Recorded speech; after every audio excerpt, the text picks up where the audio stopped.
Kung akala ng marami na sarado na ang puso ni Carla Abellana matapos ang lahat ng pinagdaanan niya, ngayong araw ay pinatunayan niyang mali ang lahat ng iyon. Kinumpirma na nga ni Carla na engaged na siya. At ang internet, hindi mapakali.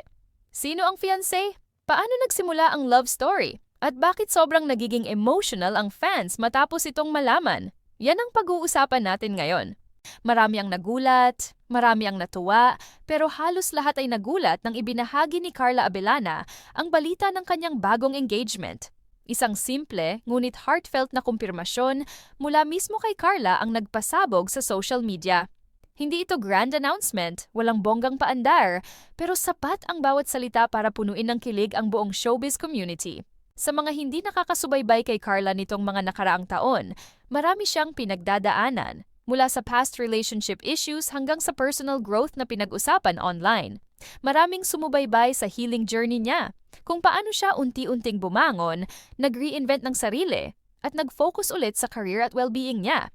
Kaya ngayong lumabas ang engagement reveal, parang collective victory na rin para sa fans na kasama niya sa bawat yugto. Ayon sa mga detalye, mas pinili ni Carla na panatilihin muna sa low-key ang identity ng kanyang fiancé. Hindi pa siya nagbigay ng pangalan, pero ang malinaw, masaya siya, at siguradong mahal na mahal siya ng taong ito. Makikita sa aura niya, sa ngiti niya, sa confidence niya, at sa paraan ng kanyang pag-post, na she has truly found peace and love. Maraming netizens ang napansin ang malaking pagbabago sa demeanor ni Carla nitong mga buwan bago ang announcement. Sabi nila, iba ang glow ni Carla ngayon. At totoo nga, yung tipo ng glow na hindi galing sa makeup o filter, kundi sa genuine happiness na matagal niyang hinintay. Kaya nung lumabas ang balitang engaged na siya, parang sagot na sa tanong ng fans kung bakit parang blooming siya lately. Isa pa sa mga naging dahilan ng matinding suporta ay ang transformation ni Carla bilang isang empowered woman. Hindi lingid sa lahat na marami siyang pinagdaanang struggles emotionally. Naging vocal siya sa pagiging strong, sa pag-prioritize sa sarili, at sa pag-choose ng inner peace. Kaya ang engagement na ito ay hindi lang love story. Isa rin itong symbol ng freedom, of choosing happiness, and of finally receiving the love she deserves. Marami ang nagsasabi na ang timing ng kanyang engagement ay sobrang perfect. Sa career niya ngayon, mas active siya, mas inspired, at mas nagiging open sa fans.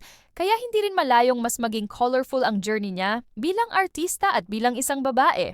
May iba ring netizens na nagsabi, "This time, I hope she found the right one," yung totoong mag-aalaga sa kanya. Kung pag-uusapan ng reaction ng fans, napaka-overwhelming. Halos lahat, puro congratulations at heartfelt messages. Kung dati ang comment section niya ay halo-halo, may ingay, may opinyon, may backlash. Ngayon punong-puno ng positivity. Walang hate, walang drama, kundi purong saya. May mga nagkomento pa nga ng, "Carla deserves this." At last, true love nakaabot na kay Carla. Perfectly timed engagement. Happy kami para sa'yo. Isa rin sa mga kinatuwa ng publiko ay ang pagiging calm at classy ng announcement. Walang grand paparazzi moment, walang hype na halos scripted, just pure honesty. Para bang gusto lang niyang ibahagi ang tunay na nangyayari sa buhay niya, walang halong showbiz, walang pakitang tao. Pero ang pinaka-interesting sa lahat ay ang mystery fiancé. Maraming nagtataka kung bakit hindi pa ni-reveal ni Carla ang identity niya. Posibleng private person ito. Posibleng mas gusto nilang i-keep muna ang serenity ng relasyon nila. At posibleng gusto munang i-protect ni Carla ang bagong happiness niya mula sa ingay ng social media. Isang bagay lang ang malinaw. Masaya siya at hindi niya kailangan ng validation mula sa publiko para ma-enjoy ang bagong yugto ng buhay niya. Hindi rin siya nagmamadali maglabas ng detalye.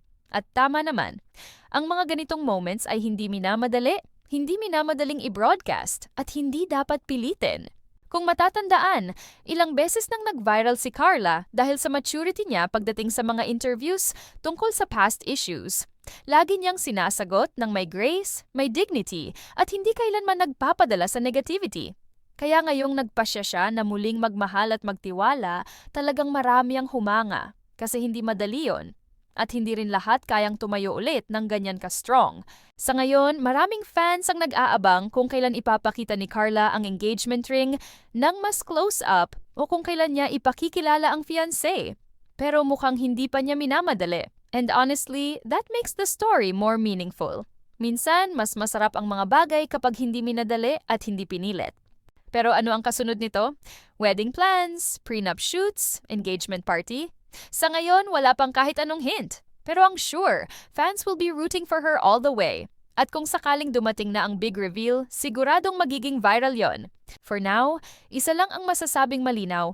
Carla Abellana is finally stepping into a new chapter. One filled with peace, love, and a brand new beginning. At para sa mga taong sumuporta sa kanya mula noon hanggang ngayon, this isn't just her victory.